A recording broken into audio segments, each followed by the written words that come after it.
Hello guys, how's it going? My name is Darren, and in today's video I just want to talk about just how good loaded dice is. A loaded dice is a talent trait for your artifact weapon, and it reads: activating a adrenaline rush causes you next roll the bones to grant you at least 2 matches. I've been playing with this trait a lot more often, and I've been actually trying to incorporate it into both PvE and PvP.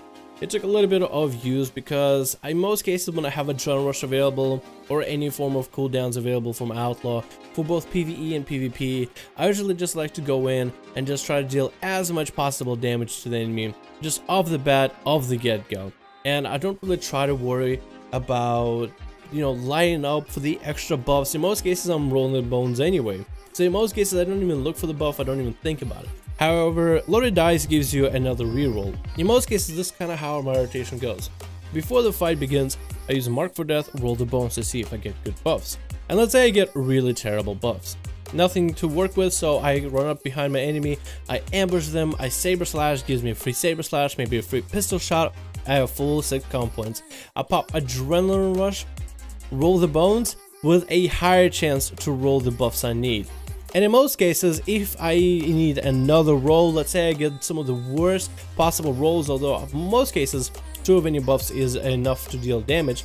Let's say I get really bad rolls, I can always pop my artifact weapon, saber slash, roll the bones. So I get 3 roll the bones. The first one is a random chance, the second one is a more guarantee, and if in case I get some really bad roll, which in most cases is very unlikely, I can always reroll again. So in a way, as an Outlaw Rogue, you do have opportunity for 3 rolls, with the second one being a guaranteed 2 buff at the very least. And I feel like in some ways it solved a little bit of the issue of RNG for Outlaw. Now for a lot of players, I've been getting a lot of comments of people that want to get into Outlaw, be it for PvE or PvP. But then again, a lot of people are hesitant about getting into an Outlaw as a spec to commit to, due to the RNG mechanic. Whether you PvP or PvE, I completely understand that. Mainly because no one wants to play a spec that they don't really have full control over. It's much better to have control over what you're doing or over whatever class you're playing than to have no control at all. When you have control, then you can at least predict what kind of damage is going to come out. When you have control, you can at least understand the spec a little bit better. But if you're leaving everything up to a random number generator, I don't see many people having too much of faith in a spec or a class that's all about it.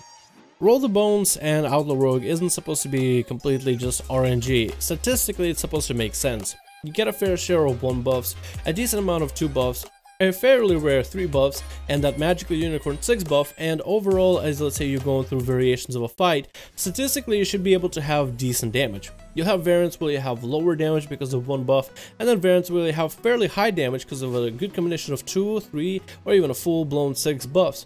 So your damage will go up and down, but on average, it should have a fair middle, eventually. But statistics do not reflect reality. Plenty of us have been in a situation where we got a 1 buff back to back, and let's say it was something like Grand Melee. Even though you're looking for a Shark Infested Waters so you can deal a little bit more crit and burst damage, or maybe you want a True Bearing so you can get your cooldowns back together and stun lock the enemy, but you keep getting that damn Grand Melee over and over and over. And while it is somewhat useful, the 50% attack speed is okay. The Leech is okay, it doesn't actually accomplish anything for you. So literally any other buff could do, but you keep getting that Grand Melee 6 times in a row. But then it's also just as likely to get 6 buffs 3 times in a row, which happened to me the other day, and it was hilarious, but it just feels so godly.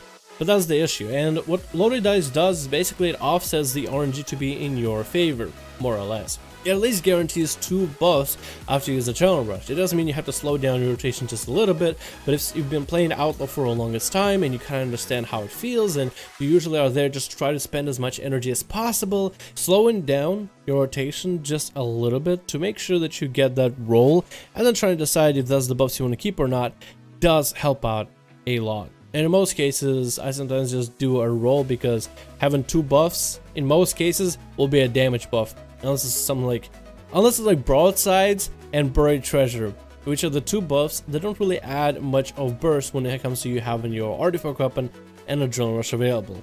But the chance for those 2 buffs is actually fairly low. So there is still a chance that you might get 2 of the worst buffs when it comes to you bursting on somebody. So the chance is still there. The issue can still persist, but at least it's a little bit more in your favor.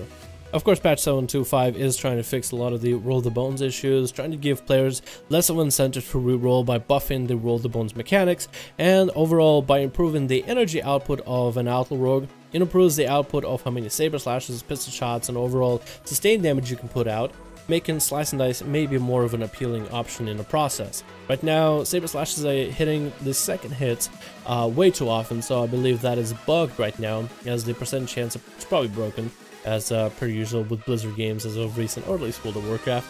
But it seems that slice and dice might just become the meta for PvE. I'll definitely keep a close eye on it, but a lot of you guys that are happy and wanted to see slice and dice come back, you might want to start considering trying to learn how to play Outlaw Rogue with slice and dice, maybe even on PTR. But anyway guys, that's it for me. Thank you so much for watching. Let me know what you thought about loaded dice, and I'll see all of you guys in another video.